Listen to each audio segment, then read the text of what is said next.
Hello, everybody. Today I will present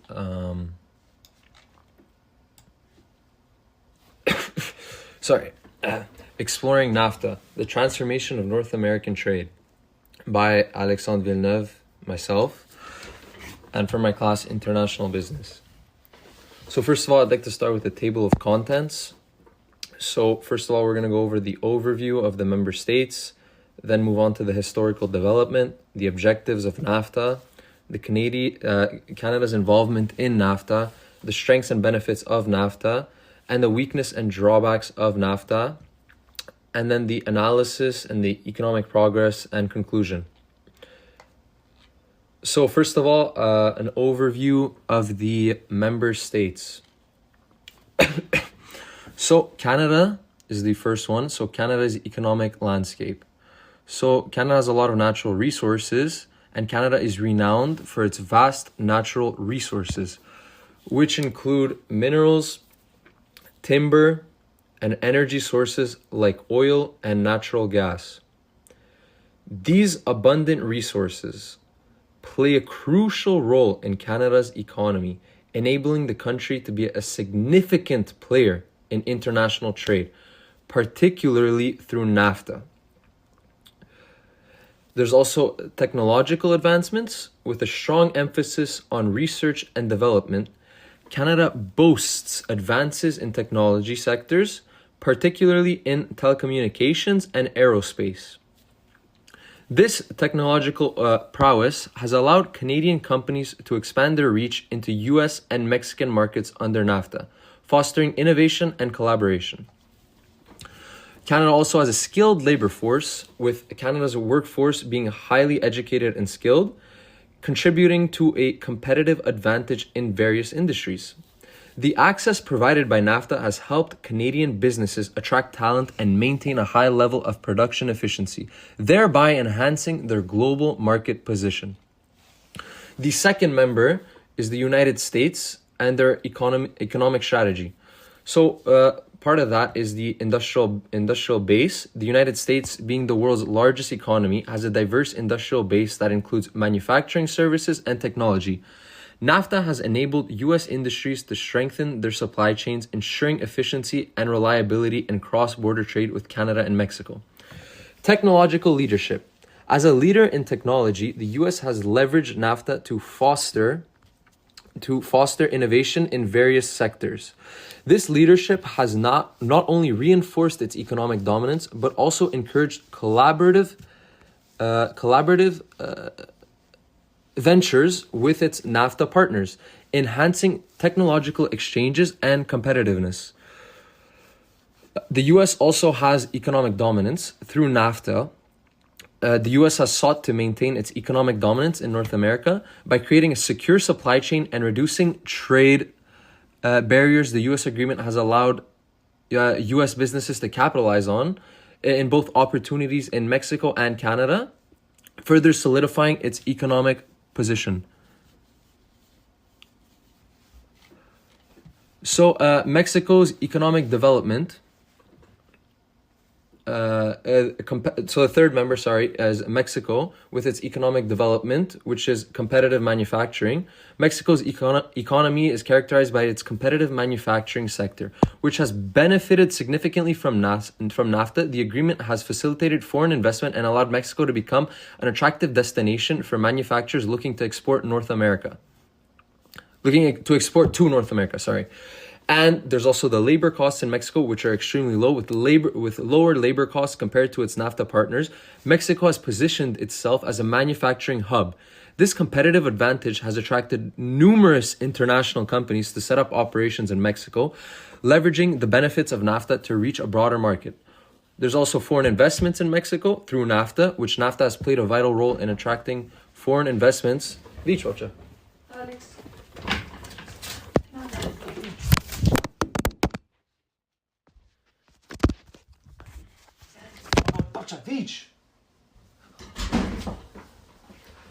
Sorry about that.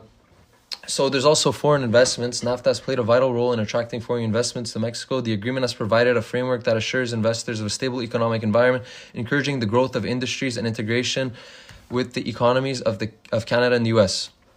So next step is the historical development of NAFTA with the origins of NAFTA.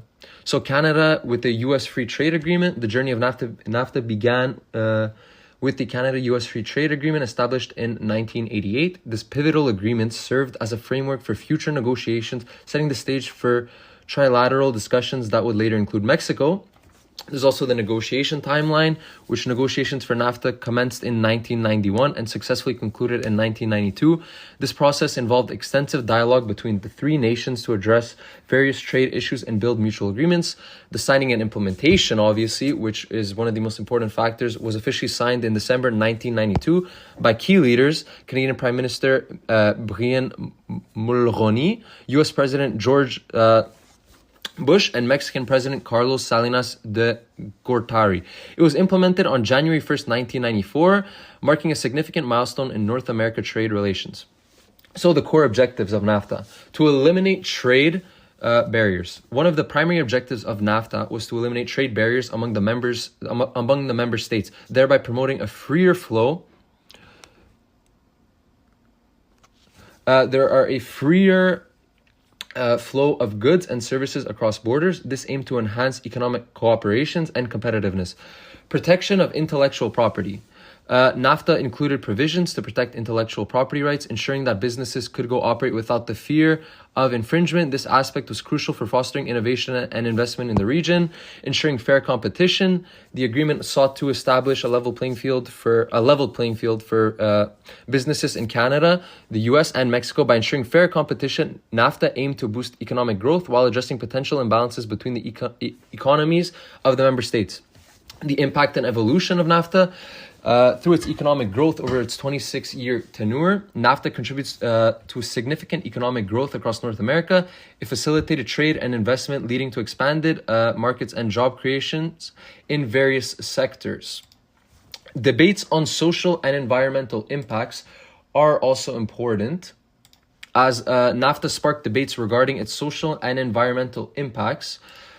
Critics highlighted issues such as labor rights and environmental regulations, prompting discussions about the need for reform. There's also the transitioning to USMCA in 2020. NAFTA was replaced by the United States-Mexico-Canadian Agreement, the USMCA. This new agreement retained the core principles of NAFTA while addressing contemporary changes and ensuring that trade practices evolved to meet modern standards. Next of all, the objectives and benefits of NAFTA.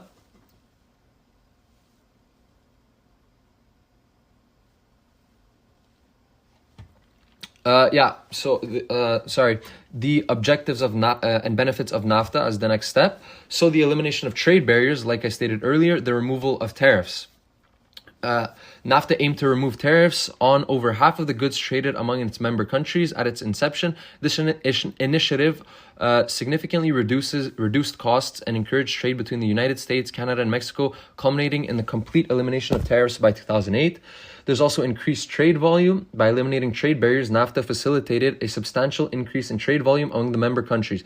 This growth not only enhanced economic ties, but also contributed to job creation and economic development in various sectors across North America. Streamlined custom procedures, which this agreement introduced streamlined custom procedures, reducing bureaucracy associated with cross-border trade. This efficiency helped businesses to operate smoothly and benefited consumers with greater selection of goods at competitive prices. There's also the promotion of investment. Which included investor protected rules, encouragement of cross-border investments, and a reduction of investment risks. So first of all, with the investor protection rules, NAFTA established essential rules designed to protect investors, ensuring that they received fair treatment regardless of what their country in which they were operating. This framework significantly reduced risks associated with cross-border investment and encouraged more entities to invest in North America. Then the encouragement of cross-border investments. By fostering a secure investment environment, NAFTA encouraged both domestic and foreign investments. This influx of capital contributed to the economic growth and technological advancements benefiting all member countries. Then the reduction of investment risks.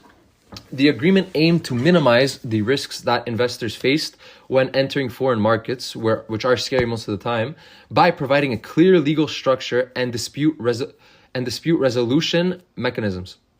NAFTA made cross-border investments more attractive and feasible, which was a very attractive thing. And the next thing we will go over is the facilitation of trade. within NAFTA. So, like I stated earlier, the streamlined trade processes. NAFTA was designed to facilitate trade by streamlining processes and reducing the complexities associated with cross-border transactions. This efficiency helped businesses operate more effectively and reduce delays in getting products to the market.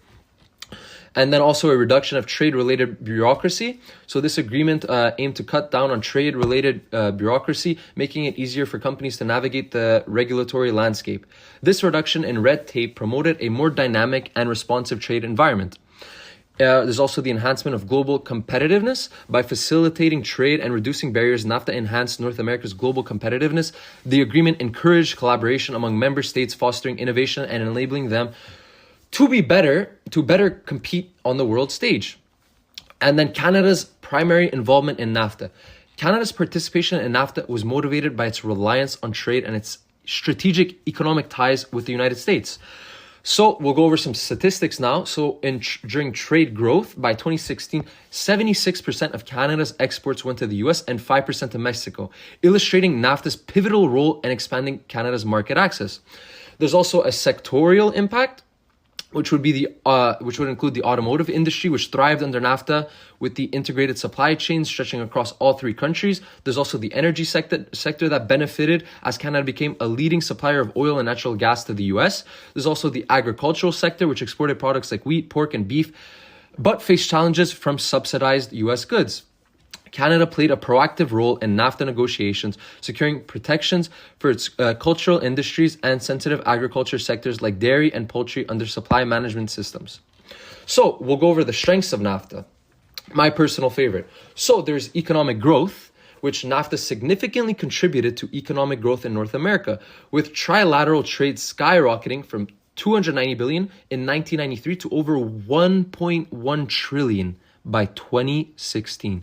This expansion was particularly notable in Mexico, which experienced an average GDP growth of 2.5% annually, which doesn't sound a lot, but it is. It reflected the positive impact of increased trade relations.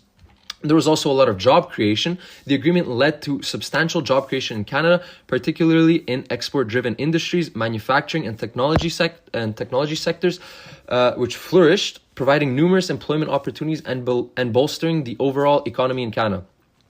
More consumer benefits included one of the key advantages of NAFTA was the reduction of tariffs, which made a wide range of goods cheaper and more accessible to consumers. This benefit was especially significant for middle and low income households, allowing them to stretch their budgets further. Foreign investments were also important, which NAFTA attracted considerable foreign investment, especially from Canada and the US, into Mexico. This influx of capital boosted Mexico's industrial base, creating a more robust economic environment and fostering regional cooperation. There's also some weaknesses, however, and drawbacks to NAFTA. So there's some social and economic weakness, such as job displacement, which despite its benefits, NAFTA faced criticism for job displacement in the US, where approximately 700,000 manufacturing jobs were lost as companies relocated operations to Mexico in search of cheaper labor. This shift had significant repercussions for American workers. There's also environmental concerns, such as NAFTA's implementation, which raised environmental concerns, particularly due to Mexico's relaxed regulations that allowed for increased industrial pollution and the overexploitation of natural resources, adversely affecting local communities and ecosystems. There was also uneven benefits, such as the benefits of NAFTA were not evenly distributed. While large corporations thrived, small businesses and lower income workers often saw limited advantages, leading to growing economic inequality and discontent among certain demographics.